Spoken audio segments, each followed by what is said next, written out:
സുഹേലി തെരഞ്ഞെടുപ്പ് പ്രഖ്യാപിച്ചത് മുതൽ മണ്ഡലത്തിലുടനീളം സഞ്ചരിച്ചയാളാണ്. അവിടുത്തെ തെരഞ്ഞെടുപ്പ് പ്രചാരണത്തിന്റെ വാശിയേറിയ തെരഞ്ഞെടുപ്പ് പ്രചാരണത്തിന് നേരിട്ട് സാക്ഷ്യം വഹിച്ചയാളാണ്. അതിനിടയിൽ തന്നെ ഒരുപാട് വിവാദങ്ങൾ, ഓരോ ദിവസവും ഓരോ വിവാദങ്ങൾ നിലമ്പൂരിലെ തെരഞ്ഞെടുപ്പ് പ്രചാരണ രംഗത്തെ ചൂടുപിടിപ്പിക്കുന്നത് നമ്മൾ കണ്ടു. ആ ഘട്ടത്തിലൊക്കെ ആർക്ക് അനുകൂലമായി നിലമ്പൂർ മാറും എന്നത് പൂർണ്ണാർത്ഥത്തിൽ പിടികൊടുക്കാതെ ആ മണ്ഡലം നിൽക്കുന്നത് കണ്ടു. അതിനിടയിൽ തികഞ്ഞ ആത്മവിശ്വാസം മുന്നണികൾ വെച്ചു പുലർത്തുന്നത് കണ്ടു. അങ്ങനെ രണ്ട് ഭാഗത്തും അല്ലെങ്കിൽ മൂന്ന് ഭാഗത്തും പ്രതീക്ഷ നൽകുന്ന പലതരത്തിലുള്ള സംഭവവികാസങ്ങൾ ആ തെരഞ്ഞെടുപ്പ് പ്രചാരണത്തിൻ്റെ കാലത്തുണ്ടായിരുന്നു. ഇപ്പോൾ ഇതാ അതിന് ചിത്രം തെളിയുമ്പോൾ അതിശക്തമായൊരു പോരാട്ടത്തിന് ശേഷം ഒരു ഗംഭീരമായൊരു രാഷ്ട്രീയ വിജയം നേടാൻ UDF നേതൃത്വത്തിന് കഴിഞ്ഞിരിക്കുന്നു. അതിൻ്റെ ആഘോഷം മണ്ഡലത്തിലുടനീളം നമുക്ക് കാണാൻ കഴിയുന്നുണ്ട്. ഇത് PV അൻവറിനെ കൂടി താരമാക്കുന്നുണ്ട് ഈ തെരഞ്ഞെടുപ്പ് എന്നുള്ളത് ശ്രദ്ധേയമാണ്. നേരത്തെ ഞാൻ പറഞ്ഞതുപോലെ ഇത് PV അൻവറിൻ്റെ UDF പ്രവേശനം അതിന് തടയിട്ടത് VD സതീശനാണ് എന്നുള്ളൊരു അഭിപ്രായം കോൺഗ്രസിനകത്ത് ലീഗ് നേതാക്കൾക്കൊക്കെ ഉണ്ട്. അതിനിടയിലാണ് അൻവറിനെ കൂട്ടാതെ ഇങ്ങനെ ഒരു വിജയം UDFന് നേടാൻ കഴിഞ്ഞിരിക്കുന്നത്. ആ അർത്ഥത്തിൽ അത് പ്രതിപക്ഷ നേതാവിൻ്റെ ഒരു ഗംഭീര രാഷ്ട്രീയ വിജയം എന്ന് തന്നെ വിലയിരുത്താം. അൻവർ ഉണ്ടായിരുന്നെങ്കിൽ ഒരുപക്ഷെ വലിയ ഭൂരിപക്ഷത്തിലേക്ക് കാര്യങ്ങൾ പോയേനെ എന്നുള്ളത് മറുവശത്ത് അവിടെ നിൽക്കുന്നുണ്ട്. ഇതിപ്പോൾ ഈ നിലമ്പൂരിൽ ഈ സ്വാധീനം തെളിയിക്കുന്നതോടുകൂടി UDFിലേക്കൊരു എൻട്രി കൂടി PV അൻവറിന് സാധ്യമാവാൻ പോവുകയാണോ? നേതാക്കളുടെ പ്രതികരണങ്ങൾ അത് സൂചിപ്പിക്കുന്നുണ്ട്. സുഹൈൽ,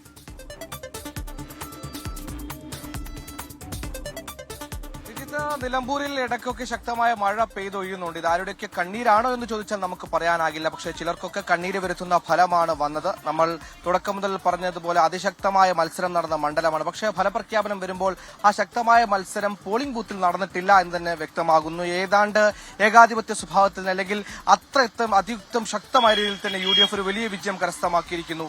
TK രാജ നേരത്തെ സൂചിപ്പിച്ചതുപോലെ തന്നെ ഒരുപാട് ചർച്ചകൾ തുടങ്ങി വെച്ച ഒരു മണ്ഡലം, അതിലെ ഉപതെരഞ്ഞെടുപ്പ് കൂടിയാണ്. അത് ഉപ്പ് തൊട്ട് കർപ്പൂരം എന്ന് പറയുന്നത് പോലെ ഈ നിലമ്പൂരിലെ റോഡിലെ കുഴികൾ തൊട്ട് വന്യമൃഗ ശല്യം തൊട്ട് അങ്ങ് ഇറാൻ-ഇസ്രായേൽ യുദ്ധം വരെ ചർച്ച ചെയ്ത ഒരു പൊതുതെരഞ്ഞെടുപ്പാണ്, ഒരു ഉപതെരഞ്ഞെടുപ്പാണ് ഇവിടെ നടന്നത്. പക്ഷെ ആ വിഷയങ്ങളിലെല്ലാം ഏറ്റവും കോറായി ചർച്ച ചെയ്യപ്പെടേണ്ടിയിരുന്നത് നിലമ്പൂരിന്റെ വിഷയം തന്നെയായിരുന്നു. ആ വിഷയത്തിൽ കുറച്ചുകൂടി ഊന്നൽ നൽകി ശ്രദ്ധ ചെലുത്തി തന്നെ UDF ക്യാമ്പ് വികസനം ചർച്ച ചെയ്തിട്ടുണ്ട്. നിലമ്പൂരിലെ മനുഷ്യ വന്യമൃഗ സംഘർഷങ്ങൾ ചർച്ച ചെയ്തിട്ടുണ്ട്. അതിന്റെയൊക്കെ ഗുണഭോക്താക്കളാകാൻ ആര്യൻ ഷൗക്കത്തിന് സാധിച്ചു എന്നതുകൂടിയാണ് ഈ 11,000 ചില്ലാനം വോട്ടിന്റെ ഭൂരിപക്ഷം തെളിയിക്കുന്നത്. 2016 LDFനോടൊപ്പം നിന്ന് PV അൻവർ ആര്യൻ ഷൗക്കത്തിനെ 11,500 വോട്ടുകൾക്ക് തോൽപ്പിച്ചപ്പോൾ അതിനൊരു മധുര പ്രതികാരമാണ് ഈ 2026 ഏകദേശം 9 വർഷത്തിന് ശേഷം ഏതാണ്ട് 11,000-ഓളം വോട്ടുകൾ നേടി ആര്യൻ ഷൗക്കത്ത് നിർവഹിക്കുന്നത്. അതിന് പ്രധാനപ്പെട്ട കാരണം 11,000 വോട്ട് നൽകുമ്പോൾ ആര്യൻ ഷൗക്കത്ത് PV അൻവറിനെ മാത്രമല്ല തോൽപ്പിക്കുന്നത്, അന്ന് PV അൻവറിന് സകല പിന്തുണ നൽകി LDFനെ കൂടി അതിന്റെ സ്ഥാനാർത്ഥിയായി നിന്ന M സ്വരാജിനെ കൂടി തോൽപ്പിക്കുകയാണ്.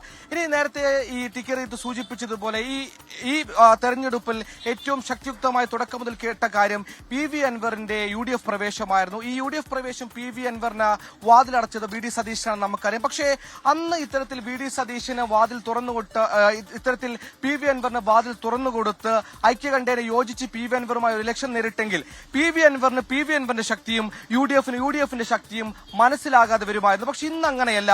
ഇപ്പോൾ PV അൻവർ വേറെയായി തന്നെ മത്സരിക്കുന്നു. UDF PV അൻവറിനെ ചേർക്കാതെ PV അൻവറുമായി വിട്ട് നിന്ന് മത്സരിക്കുന്നു. അപ്പോഴും UDF 11,000 വോട്ടുകൾ ഭൂരിപക്ഷം നേടുമ്പോൾ ഒരു കാര്യം മനസ്സിലാക്കണം, അൻവർ ഫാക്ടറിനെ മറികടന്നൊക്കെ വിജയിക്കാനുള്ള ശേഷിയും ത്രാണിയും UDFന് മണ്ഡലത്തിലുണ്ട്. അതേസമയം PV അൻവറിനും ഒട്ടും വിഷമിക്കേണ്ട കാര്യമില്ല. താൻ ഒറ്റയ്ക്ക് ഒരു മുന്നണിയും പിൻബലമില്ലാതെ നിന്നാലും 20,000-നടുത്ത് 19,000 ചില്ലാനം വോട്ടുകൾ തനിക്ക് നേടാനാകുമെന്ന് പറയുമ്പോൾ PV അൻവർ ഒറ്റപ്പെട്ട് നിൽക്കുമ്പോൾ PV അൻവറിന്റെ ശക്തിയും UDF PV അൻവറുമായി ചേർന്ന് നിൽക്കാതിരിക്കുമ്പോൾ UDFന്റെ ശക്തിയും വെവ്വേറെ മനസ്സിലാക്കിയ തെരഞ്ഞെടുപ്പ് കൂടിയാണ് ഈ കഴിഞ്ഞ ഉപതെരഞ്ഞെടുപ്പ്. അതുകൊണ്ട് ഒരു കാര്യം വ്യക്തമാണ്, PV അൻവറിനെ വരും മാസങ്ങളിൽ അല്ലെങ്കിൽ വരും തെരഞ്ഞെടുപ്പുകളിൽ UDFിലേക്ക് ചേർക്കുന്നതിനുള്ള ചർച്ച അത് കൂടുതൽ സജീവമാകും. അതിനുള്ള ഒരു നെഗോഷിയേഷൻ പവർ നിലവിൽ PV അൻവർ കരസ്ഥമാക്കിയിട്ടുണ്ട്, ഗെയിൻ ചെയ്തിട്ടുണ്ടെന്ന കാര്യത്തിൽ സംശയമില്ല.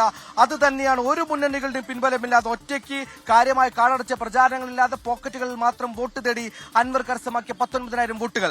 അതായത് അടുത്ത തവണ UDF പ്രവേശനം സാധ്യമാകുമെന്ന പ്രതീക്ഷ അൻവറിന് കൂടുതൽ ബലം നൽകുന്നതാണ്. അൻവറിന്റെ ഈ ബലം അതേപോലെ തന്നെ അൻവർ ഇല്ലെങ്കിലും അൻവർ എന്ന ഫാക്ടറിനെ മൈൻഡ് ചെയ്യാതെ തന്നെ നിലമ്പൂരിൽ അതിശക്തമായ വിജയം കരസ്ഥമാക്കാനാകുമെന്ന് UDF-നും പ്രതീക്ഷ നൽകുന്ന മണ്ഡലം. അതായത് മൊത്തത്തിൽ ഈ മണ്ഡലത്തിൽ ഇന്ന് ഫലം വരുമ്പോൾ ആകെ നിരാശ LDF-ന് മാത്രമാണ്. ആര്യൻ ഷൗക്കത്ത് അങ്ങേയറ്റം ഹാപ്പി മൂഡാണ്, ജോയിയോടൊപ്പം ചേർന്ന് എൻജോയ് മൂഡിലാണുള്ളത്. ഈ എം സ്വരാജ് മാത്രമാണ് അല്പം സാഡ് മൂഡുള്ളത്. BJP സംബന്ധിച്ച് സന്തോഷിക്കാനോ സങ്കടപ്പെടാനോ വകയില്ലാതെ ഒരിടത്തരം മൂഡിൽ നിൽക്കുമ്പോൾ ശരിക്കും ചിൽ മൂഡിലുള്ളത് PV അൻവറാണ്.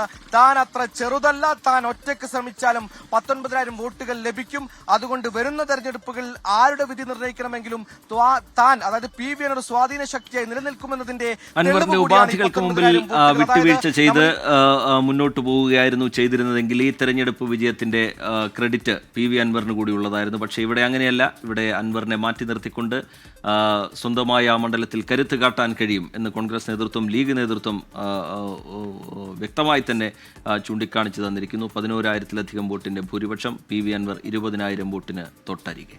അതെ.